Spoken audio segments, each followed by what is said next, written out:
السلام علیکم، آپ کی اپنی انوشی آپ کے ساتھ ہے اپنی آج کی ویڈیو میں امید کرتی ہوں کہ آپ سب بالکل خیریت سے ہوں گے اور میں دعا کرتی ہوں کہ آپ سب جہاں رہیں خوش رہیں، شاد و آباد رہیں، ہنستے مسکراتے رہیں۔ نک ویلویٹ کی سٹوریز ہم نے پہلی سٹوری شروع کی تھی کموں کی چوری، اور اس کا سیکنڈ پارٹ ابھی میں آپ کو سناؤں گی، سیکنڈ اور last part.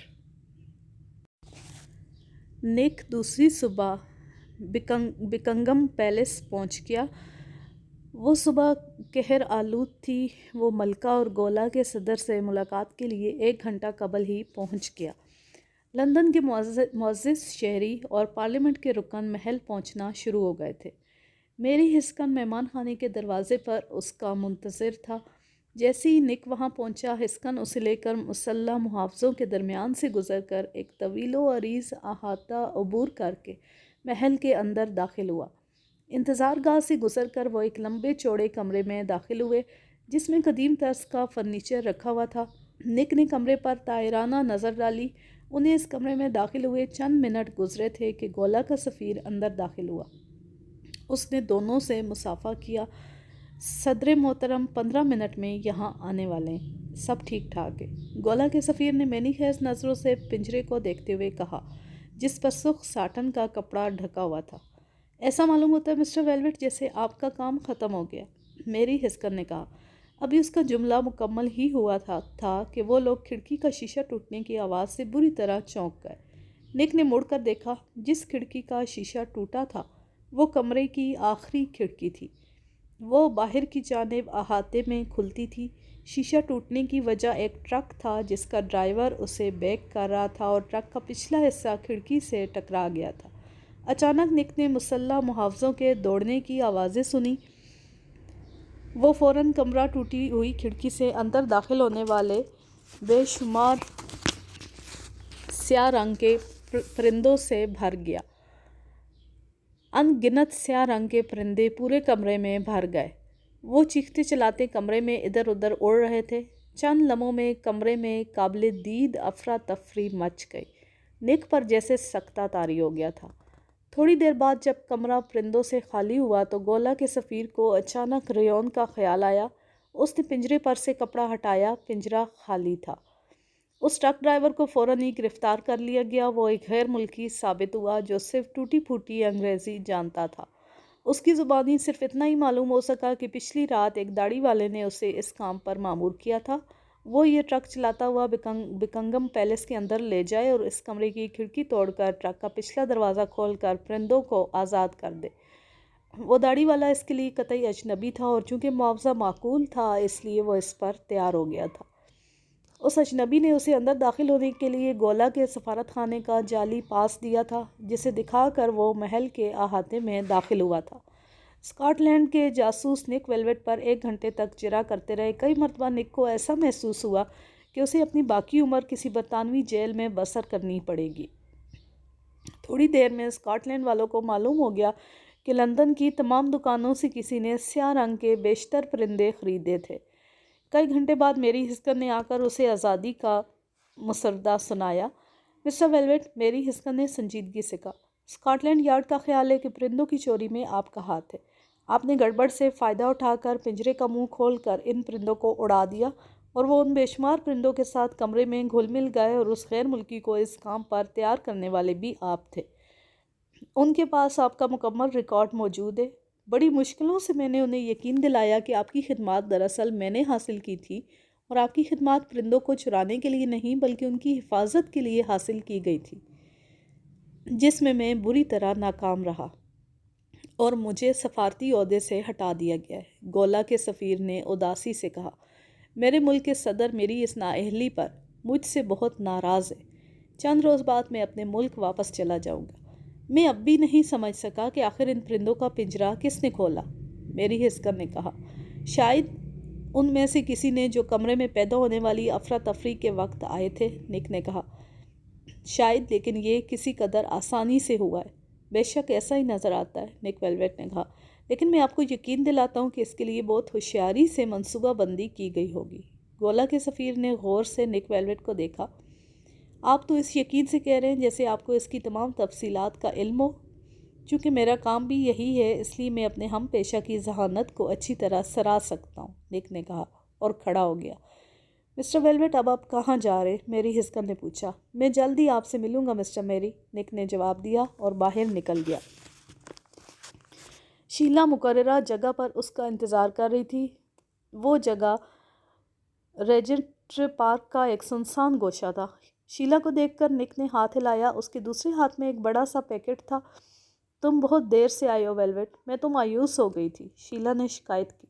Scott land yard والے بہت شکی انسان ہیں، ان کی وجہ سے مجھے دیر ہو گئی۔ کیا تم وہ پرندے لے آئے ویلویٹ؟ ہاں، نک نے وہ بڑا سا پیکٹ گھاس پر رکھا اور ایک کونا کھول کر شیلا کو اندر چھپا ہوا پنجرہ دکھایا۔ شیلا نے جھانک کر اندر بیٹھے ہوئے ریون کو دیکھا۔ وہ تعداد میں 7 تھے۔ میں نے ریڈیو پر اس کی تفصیلات سن لی ہیں ویلویٹ۔ وہ منظر بہت شاندار ہوگا جب کمرے میں ہزاروں پرندے اڑ رہے تھے۔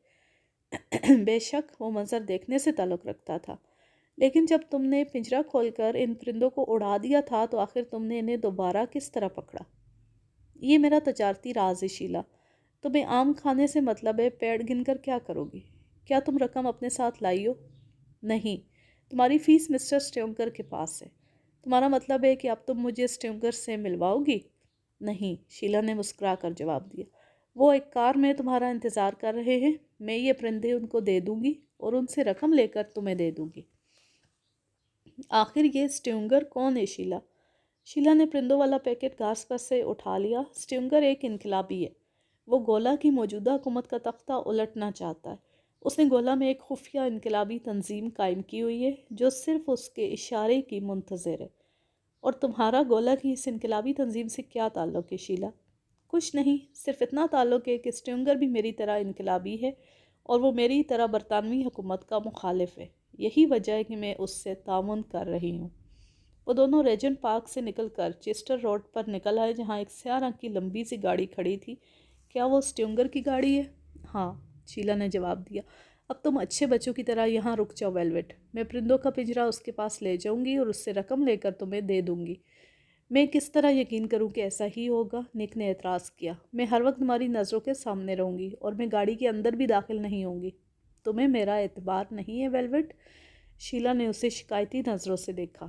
نک شیلا کو گاڑی کی طرف جاتا ہوا دیکھتا رہا۔ شیلا سڑک پار کر کے دوسری جانب کھڑی ہوئی گاڑی کے پاس پہنچی۔ اس نے گاڑی کا پچھلا دروازہ کھول کر پرندوں کا پنجرہ اندر رکھ دیا اور کچھ دیر وہ اندر کسی سے گفتگو کرتی رہی۔ پھر اس نے گاڑی کا دروازہ بند کیا اور اس کی طرف بڑھی۔ شیلا کے ہٹتے ہی وہ گاڑی آہستہ سے سٹارٹ ہو کر ایک طرف چل دی۔ گاڑی کے اندر شیشے پر پردہ پڑا ہوا تھا۔ نک کو یقین تھا کہ وہ گاڑی کرائے کی ہوگی۔ اسے اس بات پر بھی شبہ تھا کہ واقعی کوئی پچھلی سیٹ پر موجود ہے جس کا نام اسٹیونگر ہے، لیکن وہ خاموش رہا۔ اسے اپنی فیس سے دلچسپی تھی۔ یہ لو اپنی رقم۔ شیلا نے اسے ایک موٹا سا لفافہ دیا۔ مسٹر اسٹیونگر کو تمہاری کامیابی پر بہت حیرت تھی۔ نک نے لفافہ کھول کر اندر ہی رقم کو گنا۔ رقم پوری تھی۔ اب تم کہاں جاؤ گے؟ واپس امریکہ؟ شیلا نے پوچھا۔ ہاں، لیکن تم نے یہ سوال کیوں کیا؟ میں تمہیں پسند کرنے لگی ہوں ویلویٹ۔ میں چاہتی ہوں کہ ہم تمہارے دوش بدوش آئرلینڈ کی جنگ آزادی میں حصہ لیں۔ سوری، میں ہمیشہ سیاسی جھگڑوں سے دور بھاگتا ہوں، لیکن آئندہ کبھی ہماری ملاقات ضرور ہوگی، شیلا نے اسے پر امید نظروں سے دیکھتے ہوئے کہا۔ امید تو یہی ہے، نک نے مسکراتے ہوئے اس کی خوبصورت نیلی نیلی آنکھوں میں جھانکتے ہوئے کہا۔ اس رات جب نک ویلویٹ کھڑکی کے راستے گولا کے سفارت خانے کی عمارت میں داخل ہوا تو اس نے گولا کی سفیر کو میز پر سر جھکائے کام میں مصروف پایا۔ کھٹکے کی آواز سن کر سفیر نے چونک کر اسے دیکھا۔ تم اندر کس طرح آئے ویلویٹ؟ سفیر نے ناراض ہوتے ہوئے کہا۔ نک نے مسکرا کر اس کھڑکی کی طرف اشارہ کیا جہاں سے وہ اندر داخل ہوا تھا اور آگے بڑھ کر ایک آرام دہ کرسی پر بیٹھ گیا۔ آپ شاید بھول گئے کہ میں پیشے کے اعتبار سے ایک چور ہوں۔ تم یہاں کیا لینے آئے ہو؟ سفیر نے سخت لہجے میں پوچھا۔ معاہدے کے مطابق اپنے 10,000 پاؤنڈ وصول کرنے، نک نے جواب دیا۔ میرے اور میری ہسکن کے درمیان معاہدہ ہوا تھا کہ اگر میں پرندوں کو چوری ہونے سے بچانے میں کامیاب ہو گیا تو مجھے 10,000 پاؤنڈ ادا کر دے گا۔ کیا؟ سفیر نے حیرت سے کہا۔ لیکن تم انہیں چوری ہونے سے نہیں بچا سکے، بلکہ انہیں پنجرے سے نکالنے والے بھی تم ہی تھے۔ نہیں جناب، آپ دنیا کی آنکھوں میں دھول جھونکنا ناممکن ہے۔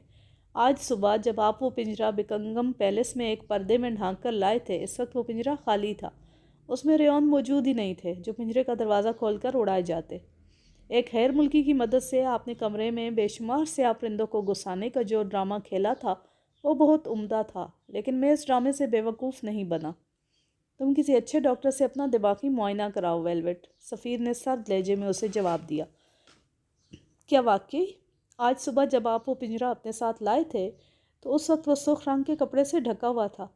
کسی نے بھی کپڑا ہٹا کر پنجرے کے اندر موجود پرندوں کی تصدیق کرنی ضروری نہیں سمجھی، اور میں نے اور میری نے آپ کے الفاظ پر بھروسہ کیا۔ شاید آپ کو علم نہ ہو، کل شام میں لندن کی ان تمام دکانوں پر گیا تھا جہاں پالتو پرندے فروخت کیے جاتے ہیں، اور مجھے یہ دیکھ کر حیرت ہوئی کہ کوئی مجھ سے پہلے ہی ان دکانوں سے بیشتر سیاہ رنگ کے پرندے خرید چکا ہے۔ اسی لیے آج صبح میں نے کھڑکی کے باہر اس ٹرک کو کھڑکی کا شیشہ توڑتے ہوئے دیکھا تو مجھے ذرا بھی حیرت نہیں ہوئی۔ میں کمرے کے ایک کونے میں کھڑا ہو کر ان پرندوں کو کمرے میں اڑتے ہوئے دیکھتا رہا، لیکن میں خاص طور پر آپ کے پنجرے کی نگرانی کر رہا تھا۔ آخر وقت تک کوئی بھی اس پنجرے کے قریب نہیں گیا۔ اس کے بعد آپ نے اعلان کیا کہ پنجرہ خالی ہے۔ اس کا صرف یہی مطلب ہو سکتا تھا کہ پنجرے میں سرے سے وہ 7 ریون موجود ہی نہیں تھے۔ لیکن ویلوٹ، مجھے ایسا کرنے کی کیا ضرورت تھی؟ چور تم ہو، میں نہیں ہوں۔ بے شک، لیکن اس مرتبہ چوری کا ارتکاب میں نے نہیں، آپ نے کیا ہے۔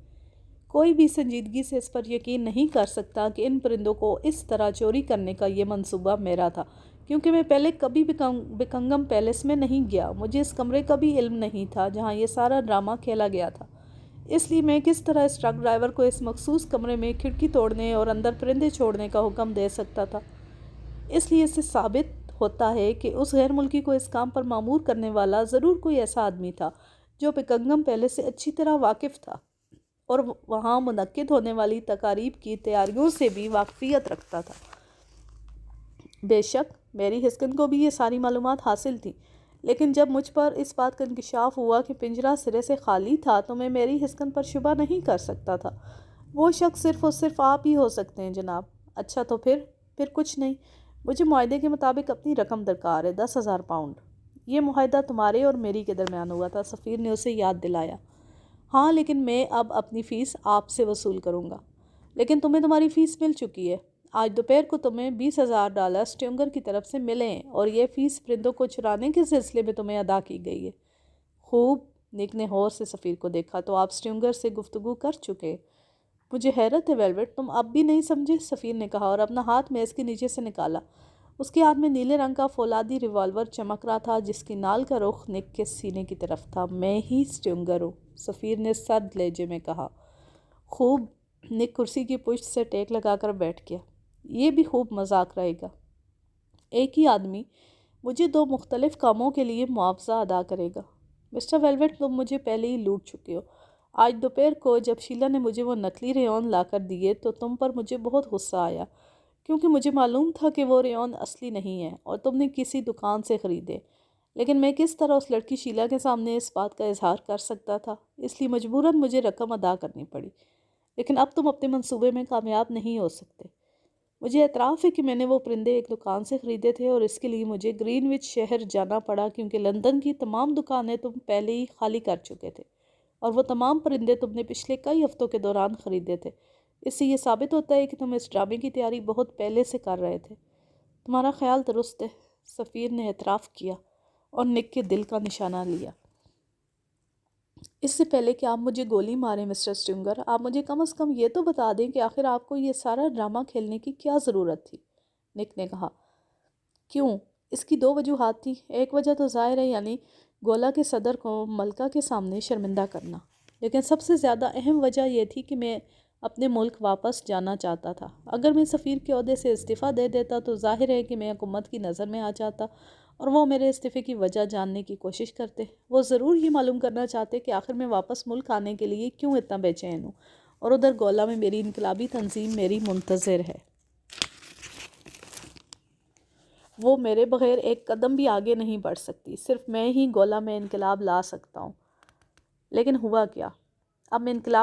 جب میں انقلاب کی تیاریوں میں مصروف تھا تو حکومت نے مجھے سفیر بنا کر لندن بھیج دیا۔ میں استعفیٰ بھی نہیں دے سکتا تھا، چنانچہ میرے سامنے یہی ایک راستہ رہ گیا تھا۔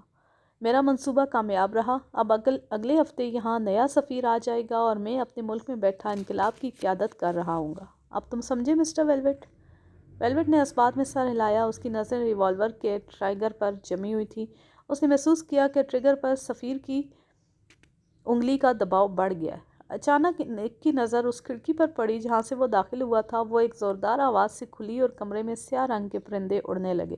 سفیر نے چونک کر کھڑکی کی طرف دیکھا۔ نک کے لیے اتنا ہی کافی تھا۔ اس نے پھرتی سے میز پر لپک کر سفیر کا ریوالور والا ہاتھ پکڑ کر اسے بلند کر کے پوری قوت سے مروڑا۔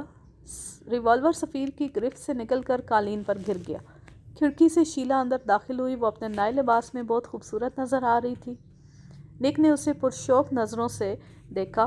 میں تمہارا بہت مشکور ہوں شیلا، تم نے آج میری جان بچائی ہے، نک نے کہا۔ شیلا آہستہ سے ہنسی۔ اسٹرنگر کے فدائیوں نے مجھے بتایا کہ اسٹرنگر کو ان پرندوں کی ضرورت نہیں ہے، جس کے لیے اس نے $20,000 ادا کیے تھے۔ اس نے گاڑی کے اندر ہی وہ پنجرہ چھوڑ دیا تھا، اس لیے میں نے سوچا کہ کیوں نہ میں ان پرندوں کو گولا کے سفیر کے ہاتھ فروخت کر کے کچھ پیسے بنا لوں، کیونکہ انہیں بہرحال ان پرندوں کی ضرورت ہوگی۔ یہی سوچ کر میں یہ پرندے یہاں لائی تھی، لیکن جب میں نے تمہاری اور اس کی گفتگو سنی تو مجھ پر پہلی بار انکشاف ہوا کہ اسٹرنگر اور سفیر دونوں ایک ہی شخصیت ہیں۔ میں آج سے پہلے کبھی گولا کے سفیر سے نہیں ملی اور نہ میں نے کبھی اخبار میں سفیر کی تصویر دیکھی تھی۔ میں نے سوچا کہ کیوں نہ وہی ترکیب آزمائی جائے جس پر خود سفیر نے عمل کیا تھا، وہی پرندوں والی ترکیب، کیونکہ میرے نزدیک تمہاری جان اتنی ارزاں نہیں ہے کہ اسے اس طرح ضائع ہونے دیا جائے۔ کمرے میں ریون بدستور اڑ رہے تھے۔ نک نے سفیر کے ہاتھ پر اپنی گرفت ڈھیلی کر دی۔ میرا خیال ہے کہ آپ مجھے میری فیس ادا کرنے والے تھے، $10,000، نک نے سفیر کی آنکھوں میں دیکھتے ہوئے کہا۔ گولا کے سفیر نے اس بات میں سر ہلایا۔ نک اسے چھوڑ کر علیحدہ ہو گیا۔ شیلا نے قالین پر پڑا ہوا ریوالور اٹھا لیا اور اسے الٹ پلٹ کر دیکھنے لگی۔ سفیر لڑکھڑاتا ہوا کرسی پر سے کھڑا ہوا، پھر اس نے ایک خفیہ تجوری سے رقم نکالی اور نوٹ گن کر نک کی طرف بڑھائے۔ تم نے خواہ مخواہ 2 مرتبہ اپنی فیس وصول کی ہے ویلوٹ، سفیر نے شکایتی لہجے میں کہا۔ نہ تو تم نے پرندے چرائے، نہ ہی تم نے ان کی حفاظت کی اور انہیں چوری ہونے سے بچایا۔ نک نے ہنستے ہوئے گنے بغیر رقم جیب میں رکھ لی اور پھر وہ شیلا کا ہاتھ پکڑ کر باہر نکل گیا۔ اب ہم کسی بہترین ہوٹل میں بہترین ڈنر کھائیں گے، نک نے شیلا سے کہا اور ایک ٹیکسی کو رکنے کا اشارہ کیا۔ اب یہ کیا کرے گا ویلوٹ؟ میرا مطلب اسٹرنگر سے ہے، شیلا نے ٹیکسی کے اندر بیٹھ کر کہا۔ جہنم میں جائے اسٹرنگر، نک نے جواب دیا۔ کون کہہ سکتا ہے کہ اس کا انقلاب گولا کے عوام کے لیے واقعی بہتر ثابت ہوگا؟ ممکن ہے آئندہ سال اسٹرنگر ہی گولا کے صدر کی حیثیت سے ملکہ سے ملاقات کرنے لندن آئے اور اس مرتبہ اس کے پرندوں کو کوئی بھی چرانے کی کوشش نہ کرے۔ لیں جی، اس کہانی کا ہو گیا اختتام اور آپ نے دیکھا کہ نک ویلوٹ نے کس قدر ذہانت سے منصوبہ بندی کی اور دونوں سائڈ سے پیسے وصول کر لیے بغیر کوئی محنت کیے۔ امید ہے کہ آپ کو یہ کہانی پسند آئی ہوگی۔ اب میں لیتی ہوں آپ سے اجازت۔ جہاں رہیں خوش رہیں، شاد و آباد رہیں، ہنستے مسکراتے رہیں۔ اللہ حافظ، اللہ نگہبان۔